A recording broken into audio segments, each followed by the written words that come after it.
Welcome to the Nick Blevins Family Ministry Podcast. Our goal is to help you maximize your church's potential. You'll hear from top leaders in children's, student, and family ministry about the principles and practices they use. Now here's your host, Nick Blevins. Hey everybody, welcome to episode 162 of the podcast. In this episode, I talk with my friend Will Hutcherson, who's back on the podcast again for a third time, and we talk all about a ministry do-over. Like, what would you do with all your knowledge and experience in serving in ministry? Maybe that's been for 5 years, or maybe you've been serving in a ministry role for 25 years. What would you do if you had the opportunity to start from scratch, building a ministry from the ground up, but with all the knowledge and experience that you had before? Well, that's what Will and I talk about, because he's helping out a church plant, and he has a chance to start the student ministry from scratch. They've asked him to do that, and he gets to do that with all of his experience having led in student ministry for a long time, but with a blank slate, like nothing to build off of, no assumptions, none of that. And so if you serve in children's ministry, this is still going to be helpful for you, because the principles and the things we talk about, they apply to any ministry. So whatever ministry you serve in, I hope you'll enjoy this episode. Before we jump in, I want to remind you that you can get all the links and notes and all that at nickblevins.com/episode 162. And then also, we're in the middle of fall registration for Ministry Boost courses. We have almost 30 courses this time that are available. There's 6 bonuses that are valued at over $300. So most of our courses are $50, $80, somewhere in that range. Some are $20, some or $100 or more, but most of them are in that $50 to $80 range. And with that, and for a limited time, you get access to bonuses, 6 bonuses. Most of them are other courses that you can get with whatever course you choose. So one is Ministry Hacks, which is one of our original courses. 2 of them are new courses, though, that you might be interested in. One is the Ministry Advantage, and it's 10 sessions all about how to be productive and manage your time well, get the most out of the time that you have, free up time every week to lead more, very practical, short sessions. And then the other one is Bridging the Volunteer Gap. Whether you directly lead volunteers or you lead staff who lead volunteers, this is a great course from Kenny, who has done this multiple times. And it's all about how do you bridge the volunteer gap when you have a heavy volunteer shortage and you're going to work to recruit more, but you just need to bridge the gap from here till there. Maybe it's because it's been a long time since the recruiting happened, or you're launching something new, or you stepped into a new situation, or something unhealthy happened. But no matter what it is, there's some kind of gap. Like, you need volunteers to help you for 2 or 3 months while you can actually do the hard work of recruiting and build it, in a sustainable way long term. That course is all about how to do that. There's also the Volunteer Huddle archive that you'll get access to, as well as building a tech strategy for ministry. And then last is, we've done this the last couple of years, we're going to have a gathering on the Tuesday before Orange Conference. So if you're going, you'll get access to that gathering for free. Be sure to come early, come out a day early for Orange Conference, so you can be part of that gathering with us. But you can see that, all the new courses, I think there are 7 new courses and more at ministryboost.org. But let's go ahead now and jump into my conversation with Will about how to have a ministry do-over. Well, it's good to have my friend Will Hutcherson back on the podcast. Welcome back, Will. Thanks, Nick. Yeah, you've been on twice before, right? Yeah. So here's your third time, and now we're talking about something a little bit different, maybe similar to the first conversation, because we're going to talk student ministry. But before we do, give us an update. I don't know, maybe it's been 6 months since you were on last. What's going on in your life now? You got your hand in a few different things, awesome things. So tell us what's going on. Yeah, so, a year ago, I mentioned the last time I was on the podcast that I ventured out into speaking full-time, and so I'm traveling, speaking in churches, speaking in schools, and it's been great. But on the other side of that, a friend of mine planted a church, and my wife and I are part of this brand new church plant since March. So it's been, now 5 months going strong. And as a volunteer, I'm a volunteer director. So I've gone from full-time youth ministry work, full-time next-gen pastor in a multi-site context to back to being a volunteer. And it's great, by the way. It's great. And it reminds me of the pains of being a volunteer, right? Where that balance of you want to do ministry, you want to do church stuff, but you also have a full-time job on top of that, and trying to balance the volunteer life. And so it's been a learning experience. And so a couple couple of months ago, the lead pastor, my friend Jordan, said to me, "Hey, how do you feel about helping us start the youth ministry and getting the student ministry up and running?" And so here I am. I'm starting a youth ministry from scratch. Mm-hmm. And that's what we're going to talk about, which will be fun. Maybe it's even like a do-over, right? It was like student ministry if you had to do it over again from scratch, because you're going to start it new, but Right. you have all that experience from having done it before. So like, what would you do differently? You know, which a lot of times, like you and I were talking about, you don't get that chance. You just Right. jump into something that's existing, even if, or maybe you have led it for 10 years, but you've never thought about what would I do different if it was the very beginning and we had nothing, that we have now. Yeah. But before we do that real quick, I do want to say, last time when you were on, we talked about that work that you're doing with parents and schools and churches helping battle anxiety, depression, and teens and despair and all that work that you're continuing to do. I think I remember last time when we had the conversation, once we stopped recording, I said, "Hey, I have an idea I want to talk to you about." And we did talk about it. And now we're going to do it this fall where we're going to have you do kind of like a live online webinar for our parents at our church, which will be a lot of fun. And you did it with Nina Schmidgall's church, right? So I just wanted to mention that because that might be something churches that are listening want to have you do. It's another way they could bring you in, right, in person, but they could do like what we're going to do this fall, where we just do the whole thing online and see how it goes. And in our case, we're going to try to, do some Facebook ads to the community around us too, and just see if we'll get some parents to tune in and watch that aren't even connected to our church. So that'll be a lot of fun. So anything else you want to add about that before we jump into the topic we're going to talk about? Well, yeah, I mean, I love that you're kind of making an outreach tool to reach parents and add value to your community.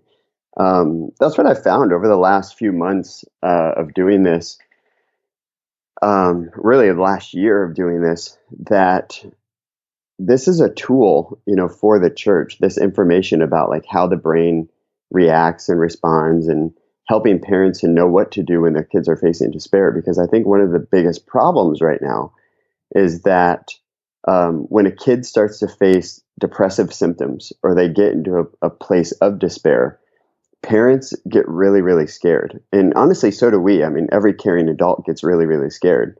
The suicide rates are crazy high, and we don't want the kids that we care about to become the next statistic. And so the research that I've done and working with a lot of counselors and mental health professionals really developed some practical tools to empower parents on simple things that they can do to help their kids heal when they're in despair, whether that despair is very, a high amount of despair or a low amount of despair. There's always something that we can do to help lead to a place of healing. And so the webinars have been cool because the church gets to be the hero, providing this information to the churches, to the parents.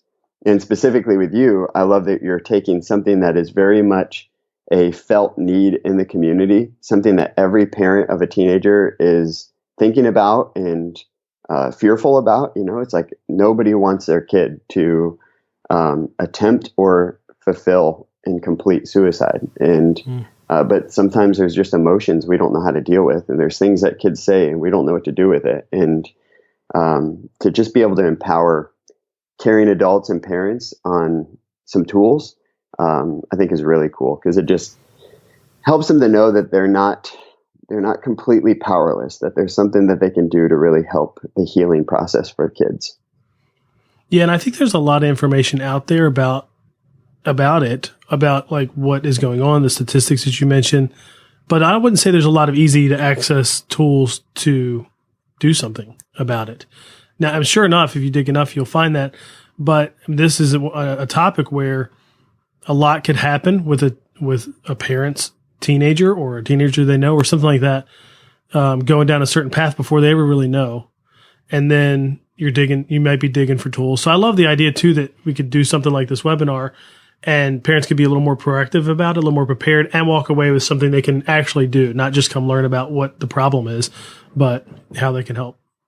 Fix it. And on the last podcast, I know we outlined all of those things. So if anyone's listening and they're like, hey, what are the things that you tell parents? I mean, you can go back and listen to that last podcast. Yep, that's right. Yeah, that's right. We'll link to that too. So now let's talk about the student ministry, kind of do over, your chance to go back and start from scratch after your experience in a church plant. Tell us, before we even get into like, I don't know what you're thinking, what you're doing, give me an idea of what it has felt like as you've even put your mind to this idea, this new task of starting a student ministry, when all you ever experienced before was, like most of us, you came into something and you put your stamp on it and changed it and it grew and lots of different things happened there. But now you get to think, it's a blank slate. And we had that at our church because we started, we were a new church plant. So I got to experience that. But even then, you're still bringing some things that you used to do from another church or your experience or whatever. So what are the big things that have stood out to you when you thought about, making this happen now? Yeah, that's a great question. It's kind of like, we joked about, if there was a headline to this, it's like, washed up youth pastor gets a do-over. What does he do? It's like, what do you do when you got a blank sheet of paper? But, there's a lot of experience too that I've experienced over the last, 13 years of doing student ministry. I think my earliest was actually when I was in college. So call it 15 years of student ministry from, large mega church. When I was in college, I was an intern helping out as a volunteer. And when I was in Bible college, I stepped in as an interim youth pastor for a small little church of 50 in rural Florida, just outside of Lakeland, Florida. And I had 5 kids in the student ministry. But again, there was already something there. I mean, there were 5 kids and they did something. They already had a night where they played games and somebody, sang a couple songs and, somebody would give some type of message, It's like there was already, even for those 5 kids, there was something established. And then when I came into the church that I was last at, and it was a portable church, but it was 5 years old, and they already had a student ministry that was meeting in a portable environment, and something was already established. Well, here I am, fast forward 10 years later, from that experience, from being an executive next-gen pastor at a multi-site church overseeing, 4 locations and 4 student ministries, I find myself now back as a volunteer, but not just a normal volunteer, a volunteer that's been tasked with a job to, hey, can you help us build a student ministry? And this was a little different. Like, I actually paused and I thought about this. I'm like, I've never done this before. Like, I've never started a student ministry from nothing to something, and it's not a huge church plant. I mean, it's not small either, but it's a medium-sized church plant. So 5 months in, we find ourselves, we got about 250 people. And that's awesome, like a great startup. And with that, there's, now I would say about 15 to 20 middle school and high schoolers that call Mission Community Fort Myers their home. And what do we do? Like, where do we begin? Where's the starting place? And it's crazy. I mean, it's different to be at a place where I've never been before, starting a brand new student ministry, but also doing it as a volunteer. It's kind of a brand new experience. And where are we in the process? Like, have you started to do some things? Are you still just thinking about what you might do? Like, where are you with that? Is this all still brand new? Yeah, so we're right at the beginning phases. So as we are recording this today, in 2 days, we have our first student hangout. And so as I started asking the question of what do you do when you have a blank sheet of paper? I think my temptation originally, and I think this is everyone and all of us, this is our temptation. When we go to a new church, or even if we find ourselves hitting a wall, and we feel like we need a do-over, a youth ministry do-over, or maybe we find, somebody that's listening, maybe you find yourself in the same exact situation that I'm in. You're at a brand new church and there's never been anything regarding student ministry. Where do you start? I think my tendency was to think, well, what do we need to do and what model do we want to choose, right? So I kind of got stuck in that thought process for a while, but there was something deep in me that was telling me I was asking the wrong question. It's like, I was like, man, I just don't think this is the right place to start when you're starting with a blank sheet of paper. I don't think it's the right question. Even though as a leader, I want to answer the question, because as you're talking to people, you want to be able to say, hey guys, here's what we're going to do. Especially as a visionary leader, you want to paint the picture to the future. You want to say, this is the mountain we're going to charge. This is how we're going to do it. And this is our timeline.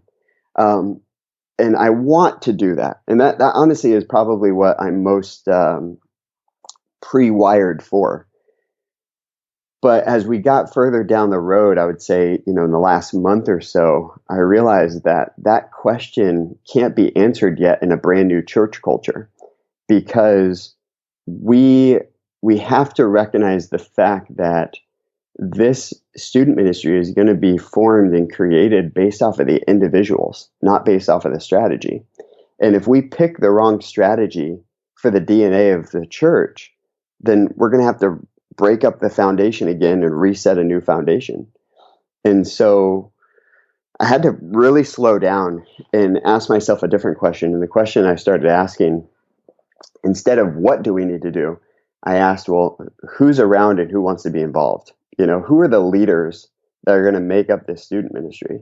Because the possibilities are endless. I mean, we could do a small groups model where it's, everyone comes to one central location and we do small groups. We could do a solely relationship model where all we do is just relational events like hangouts. Hey, we're going to meet at Dave & Buster's this week, or hey, we're going to meet at Starbucks this week. We could do something like that. Or we could do city group model where we have one city group that meets on this side of the town, one city group that meets on this side of the town. Or we could do a traditional student ministry model where we actually do a full-blown service, right? So there's all these models swirling around in my head. But honestly, if we don't have the leaders and we don't know who our leaders are, our model is pretty much pointless. Because at the end of the day, no matter what we do, it's the people that make up the student ministry. It's the leaders that make up the student ministry that makes an environment that kids want to come to. And so asking that question and really even getting the leaders in the room. So about 2 weeks ago, I did this. I kind of did a leader interest meeting. So if we're kind of following the steps of progress here, it was first doing a leader interest meeting. And that was anyone who was interested in being a leader of student ministry. We didn't even background check them yet. It was just kind of like whosoever, kind of thing. Yeah. Who's breathing? Who's alive breathing, and interested. Okay. Yeah. We'll vet you later. But exactly. Exactly. We'll vet you later. We'll have the hard conversations later, but let's just see who's interested. And, we got those people in a room. I ordered pizza because you can't have a student ministry, meeting without pizza. Feel like, and you want to build the foundation of this, right? So I'm like, that's right. Pizza's got set expectations too. Yeah. Don't give them something too good. And then later it's like, wait a minute, I thought we were always going to eat. That's right. Eat great stuff. Yeah. Yeah, don't give them, Tex-Mex or steak. You want to lower their expectations. Chipotle, way too expensive. Let's be real. Yes. Yeah. That's after a retreat. That's after a retreat when they really had to give a lot. Yeah, it's like a reward. Yeah, there you go. So we started with that meeting, and I just said, hey, so tell me about you. And we kind of did some icebreaker stuff. We asked questions. It was very relational.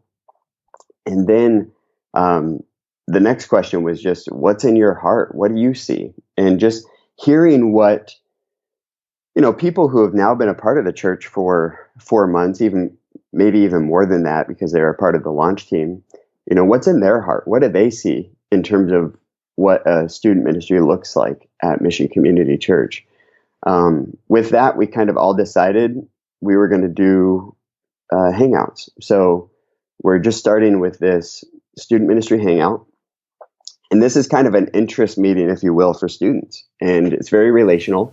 So on Wednesday, this will be our first student ministry hangout. And the leaders that we've kind of vetted, and now they're background checked, they're going to be there on Wednesday. And we're going to order more pizza. We're going to play some icebreaker games. And we're just going to start building relationships. And from those relationships, we're going to start forming groups. And then based off of how the group grows, we're going to start making decisions. But we're not going to choose our model right away. We're going to wait maybe 8 weeks before we choose our model, like whether or not we do a city group model, whether we do a traditional, like everyone come to one central location and then we figure out the programming, or what, we're going to kind of wait and see, and kind of see what falls out, and in terms of what's in the hearts of the leaders, but also what's in the hearts of the students. That's good. And we were talking a little bit before we recorded about how is Jim Collins, right, that talks about in his books, first who, then what. Now, some people, that is not their approach. Their approach would be kind of like you said earlier. Hey, I've got a plan, and here's how you do it. Here's how you fit in, and you fit in or you don't. And I think a little bit, and maybe this is because I love pro football, but I think about coaches in pro football that have, there's, and this is changing, I think, but for years there were always coaches, like they had their system, and that's what they did. And players had to fit their system, and they would even try to get players that fit their system. And not that that's wrong. And you can do that in the NFL because you're paying for guys, you're drafting guys, you can pick who fits your system. Versus now you'll see a lot more coaches that will take, they have a system, but they adapt it to who they have. They're like, and they'll change, 80% of it to match the players they have. And in our case, of what we're talking about with student ministry, I mean, you have who you have. You can't go draft other people or pay for other people. You got to maximize the gifts of those leaders. So I like this approach of first who, and then what. And do you feel like early on, is there anything you're already learning before you even had your first student gathering about the leaders, or do you still need more time to see what that might lead to? Oh yeah, I mean, I think that first meeting was all about kind of seeing who was in the room and figuring out even their natural giftings. I mean, you can learn a lot from somebody just in a conversation, if you're paying attention, right? So I think over time, the goal will be to see what's in the passions and the strengths of these leaders. There might be some leaders that pop up and they're just administratively gifted. Well, those are going to be the people I first empower, because one of the things I hate doing is maintaining and doing the whole communication, drip thing. The reason why I hate doing it is honestly because I'm just terrible at it. I'm a space cadet, and it's like, oh, I should have sent that email. I forgot. So finding that volunteer who says, you know what, that's a strength of mine. It's not only something that I can do well, it's something I love doing, and really, figuring out their strengths. So I think some of the tools that I've always used has been strength finders. So I'm going to have all of my volunteers take strength finders. Myers-Briggs is another great tool that I've really enjoyed, and I'm going to use that. I'll speak to the Enneagram real quick. I think the Enneagram is a really hot topic right now, and everyone loves the Enneagram. I love the Enneagram. I've spent quite a bit of time reading about it, researching it, talking to even coaches about the Enneagram. What number are you? 3? I'm a 7. 7? I'm a 7. 7? Yeah. Okay. Yep. 7 with an 8 wing. And so I love the Enneagram. I don't think the Enneagram is a good predictor of skills or behavioral, assessments. Sure. In other words, I think the danger is we can put people and label people by putting them in a box with their Enneagram number and assume we know them just because we know their number. And I think that's a grave mistake. I think the best thing that the Enneagram does for us is help us to understand personal growth and how we can grow. So I think for teams, it's great for teams who want to build maybe some vulnerability or some trust. I think it's a good conversation. I don't think it's a good skill assessment, though. So I wouldn't recommend putting it on your volunteer application as like, hey, what Enneagram are you? And then, kind of building your skill assessments and putting people in volunteer roles just based off of their Enneagram number. I don't think that's a good method, I think we assume too much in that. But Strength Finders, I think, is really good. And I think Myers-Briggs has been, a great tool. Yeah, and I think the Enneagram, now I hadn't really thought about it before, but it seems less attached to skill, and passion might be not the right word, but like talent, gifts, like what you'd like to do, than a lot of the other ones. You know what I mean? Yeah. It's more personality, more temperament, less skill, passion, gifts, all that stuff. So that makes sense to me. Now, you've got these people, because I could see where, for example, you've got some administrative people.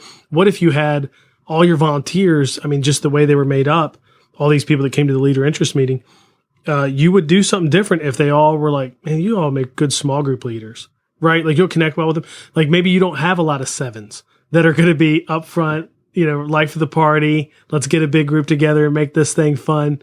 Like that would be hard, right? If you had none of those people and then that was your model, that'd be a hard sell versus if you had all of those people and you needed the small group model, that would be hard. Do you feel like you have a good mix? Do you even have any idea right now where it might be headed before you even, start gathering students?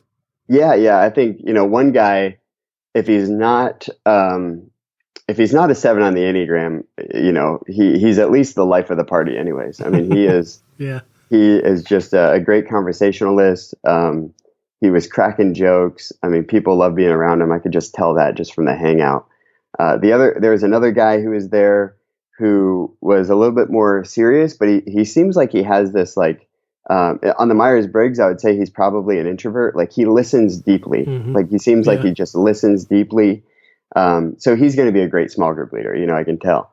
There was another girl who was very similar to the life of the party. She said a couple jokes that even I definitely laughed at them, but I wondered if I should have.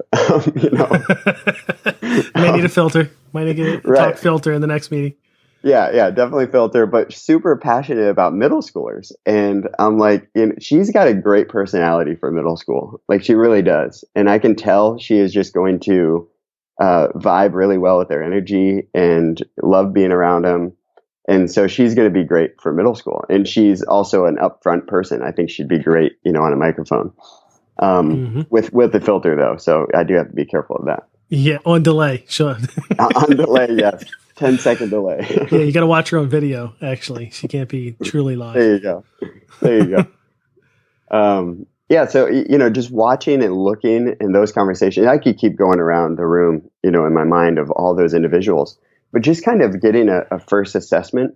I think one-on-one meetings are also helping me kind of learn who they are and what they're passionate about, what they do, and why they love students and why they want to serve in student ministry. And the cool thing is I feel like, God's really given us an amazing group of people at Mission Community. So I can kind of see what he's doing. He's bringing together these people who are super passionate about middle school and high school students.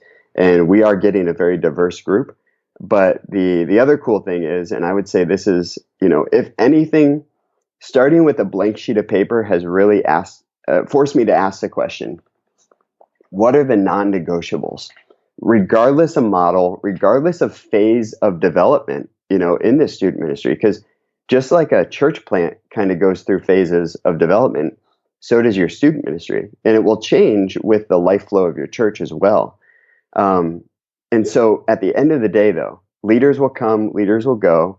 You may even come and go, right? But what are the things that we're building into the foundation of this student ministry?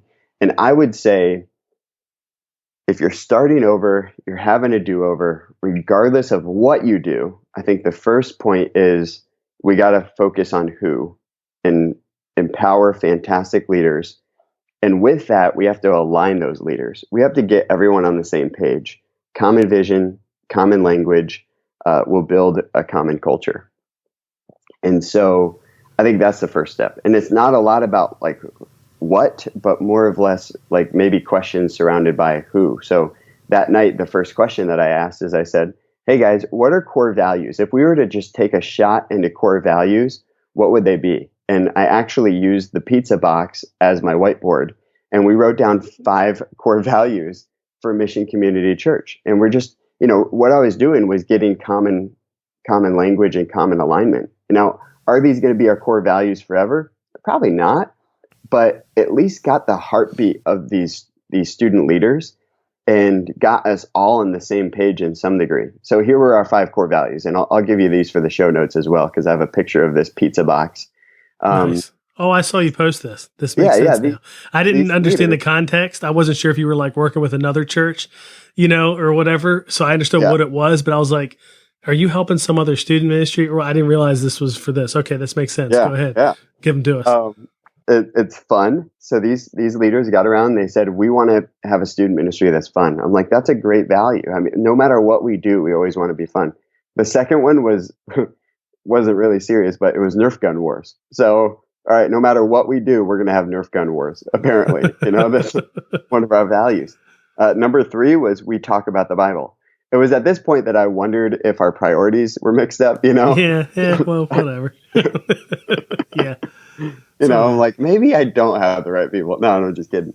But yeah, they're like, we want to make sure we talk about the Bible. Number 4 was we don't want to be creepy.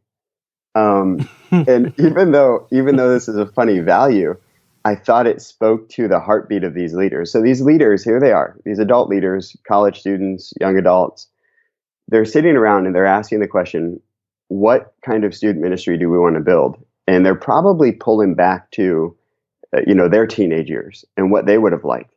And one of the things they said is, hey, we want to make sure that we're not creepy.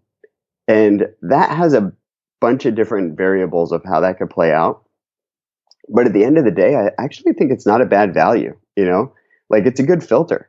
Like somebody says, hey, I have an idea. What if we did blah, blah, blah, blah? But it just has that creepy level. Because I think we all agree, like there are those volunteers that come around and they have these ideas and they're just like, it was a good idea for, somebody back in the 80s, but it's no longer a good idea, Yeah. It just has a creepy level. Or, sometimes you just get those volunteers who just have a creepy vibe, I don't know how to explain it any other way. Hopefully that's not too mean.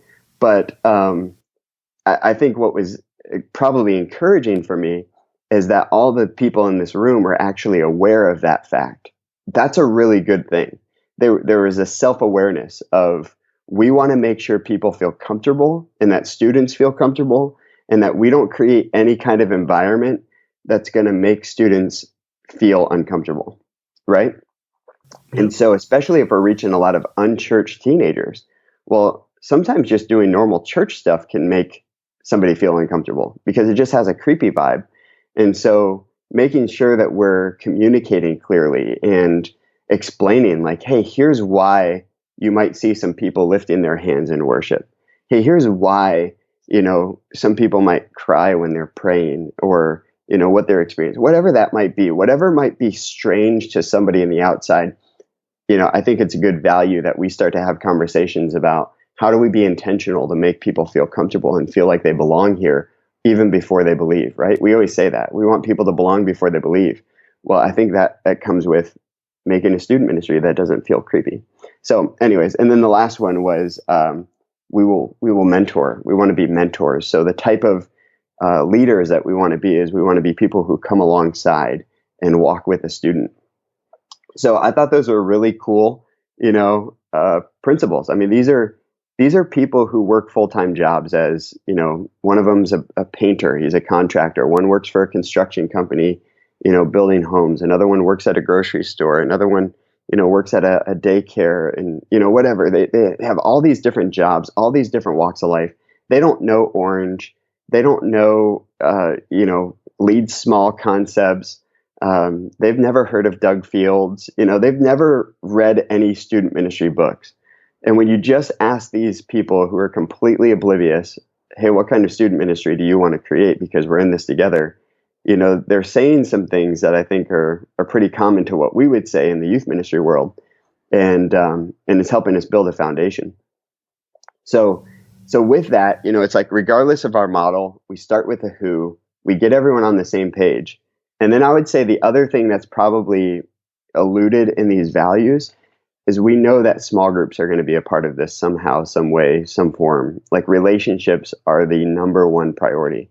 And so I would say in your do-over, keep relationships as a priority. Keep leader alignment and focus on who rather than what first.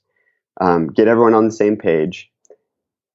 Focus on groups and some type of group model, or whatever model you choose.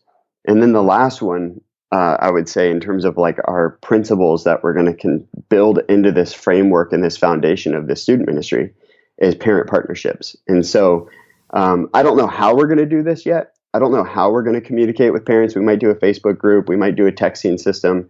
I don't know. I mean, we're still trying to figure out a lot of those systems just as a new church in general.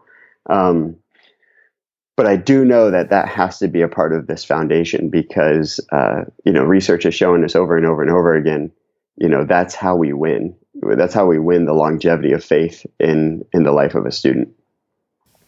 Yeah, and I know you've had some different thoughts about partnering with parents in light of this do-over, new start, do-over for you, new start for them.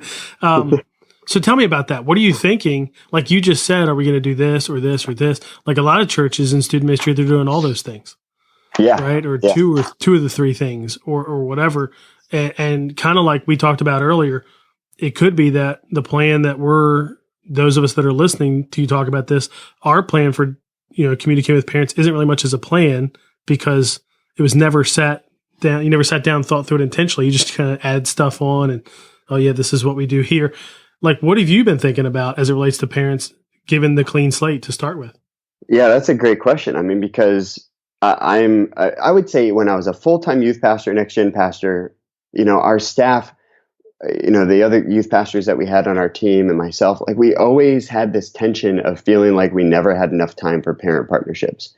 And then, obviously we'd say, okay, that's a priority problem, but there's so much to do, right? And so we feel this pressure and this tension. And then, so we start working on it and we start engaging parents.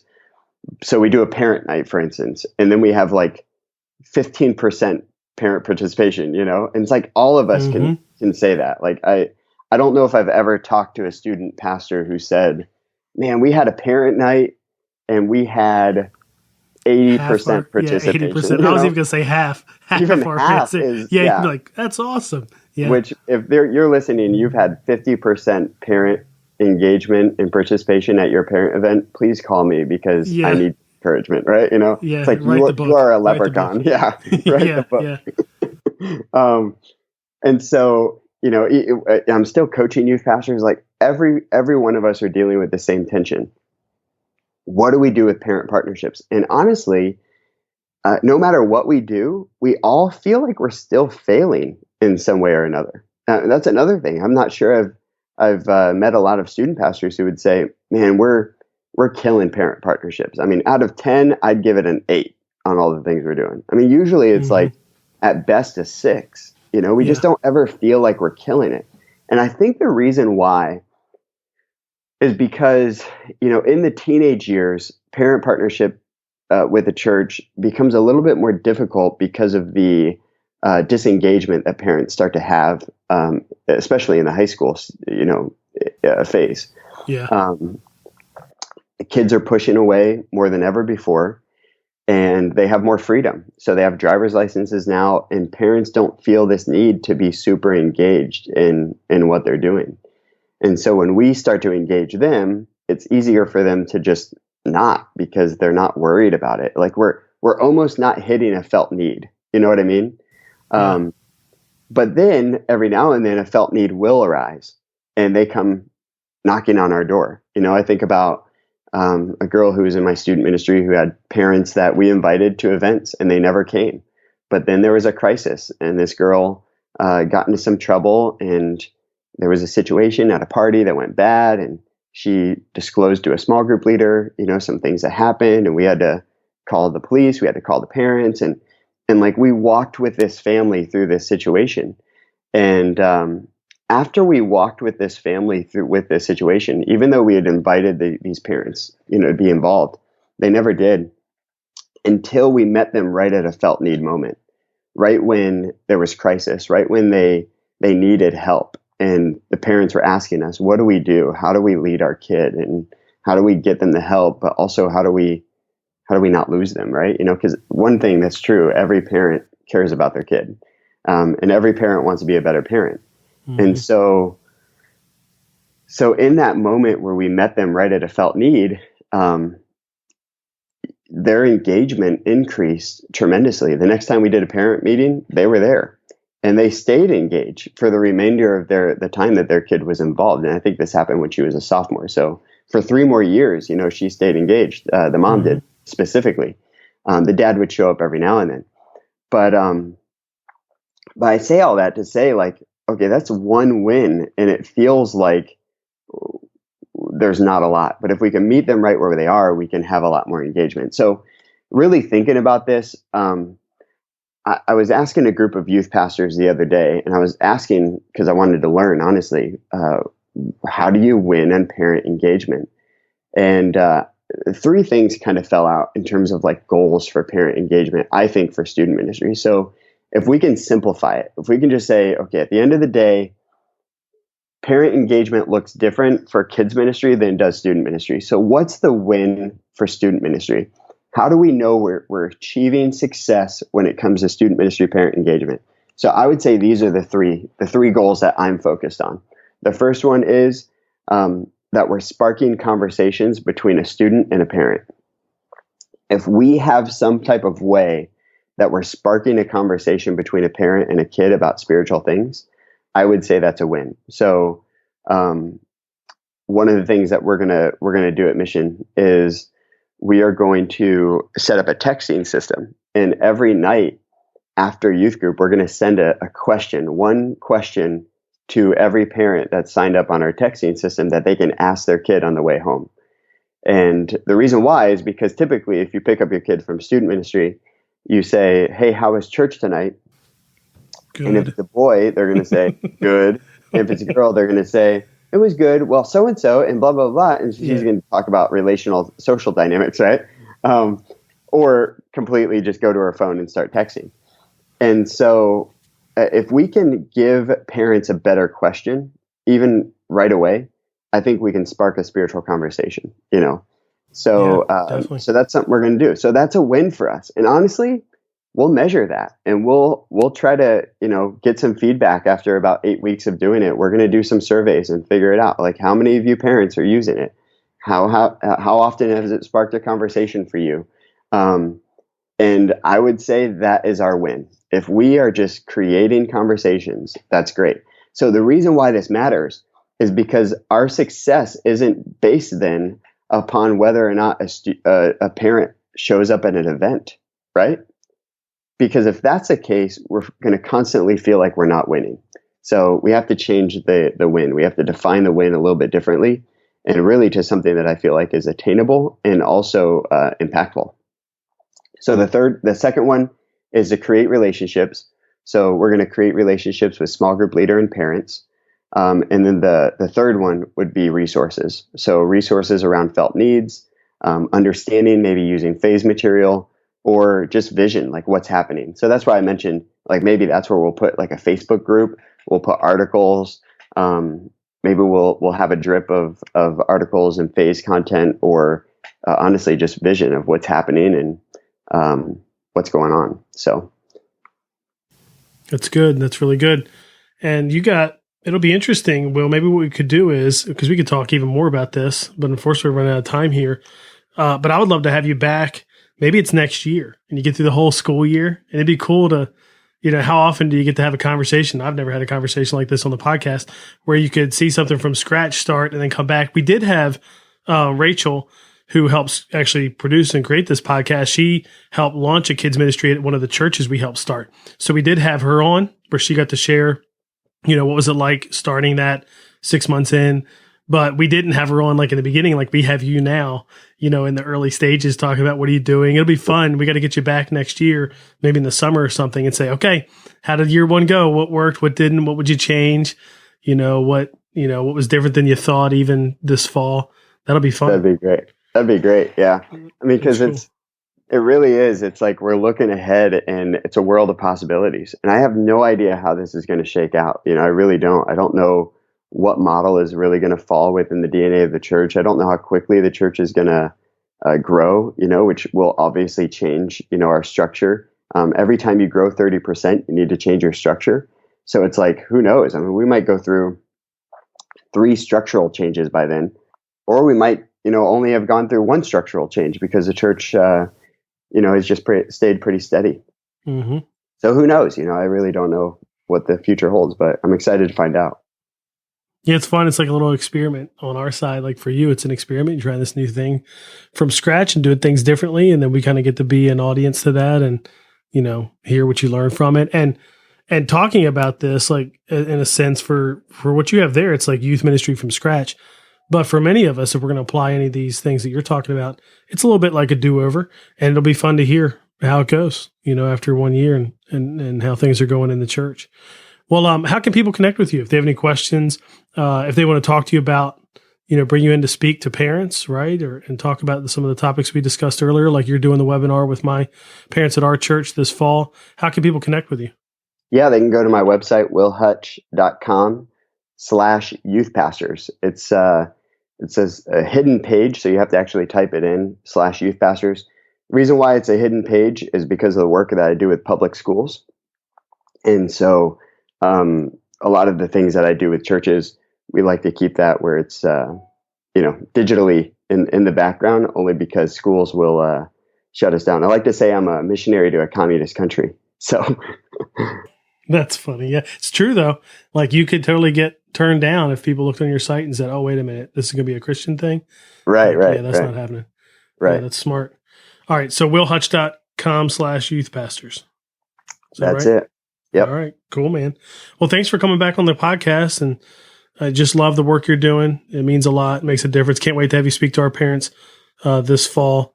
That'll be a lot of fun. We could talk about that when we have you back on the podcast too. So keep up the great work. That'd be awesome. Thanks, man. Well, I really enjoyed that conversation with Will. I always love talking with Will. And it was fun to hear him think about, and as he's in the midst of, this ministry do-over. And I really do want to bring him back on to talk about how it's going 6 months or a year from now or whatever that might be, because it's very interesting. You rarely get that opportunity. Our church was a new church plant, but I had only been a volunteer in ministry, and I led some bigger ministries as a volunteer, including our Upward Sports program and some different things like that. But that's nothing compared to the experience you could get working full-time, vocational, on staff, leading a ministry for 10, 15, 20 years.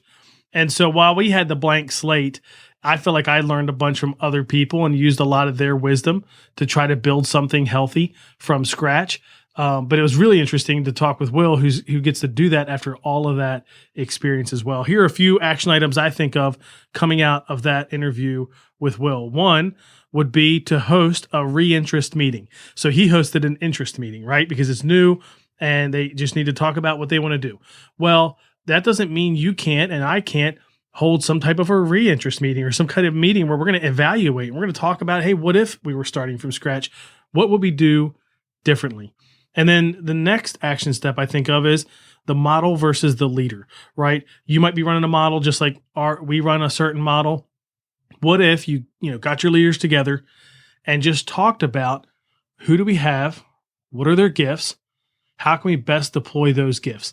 Maybe it is in the model you're using right now, and that's not going to be a conversation that leads to much. But maybe the people you have different gifts, and maybe they don't match the model that you have, and so you need to have a conversation about how could we possibly change that, right? And then third, I think about parent wins. Like, what can you define parent wins the way that Will talked about? What are the wins when it comes to partnering with parents for your ministry? And not 33 wins, but what are 2 or 3 wins? And how can you define them so that everybody knows what they are? As I mentioned in the beginning, you can get all the links and notes and all that at nickblevins.com/episode 162. Also, don't forget to check out ministryboost.org for new courses. There's all kinds of new courses that'll be helpful for ministry leaders, plus over $300 in bonuses. I'm excited about the Empowering Volunteers to Lead Like Staff with John Berkmeyer, who we've had on the podcast. New to Kidmin, Lisa Malidi and I will be leading that one. Will is leading 2 courses that are going to be great, new to youth ministry. So whether you're new to youth ministry, maybe you've been in the role for 2 years or less, or you just want a strong foundation for your youth ministry, that's going to be a great course. Will is also leading a course called Leading Me. And that's the most important person to lead, right? Is ourselves. And sometimes we neglect that, but that's another great course. So about 7 new courses, almost 30 overall, plus $300 in bonuses, but they do expire. In fact, the first one expires right after you listen to this, if you're listening to it when it comes out, and then the next one expires next week on Monday. So check that out, ministryboost.org. And with that, we're going to wrap up. So thanks for listening. I hope this was helpful. I hope it's going to give you a chance to think about your ministry in a new way, even though you may not have a do-over like Will had, but maybe you'll evaluate your ministry with that mindset, make some important changes this week. Thanks for listening. Thanks for sharing. Hope you have a great week, and I'll catch you next time on the Family Ministry Podcast. Thanks for listening to the Nick Blevins Family Ministry Podcast. We hope this helps you maximize your church's potential. We would love to hear stories of how you apply what you've learned. You can do that by leaving a comment on iTunes or in the show notes at nickblevins.com.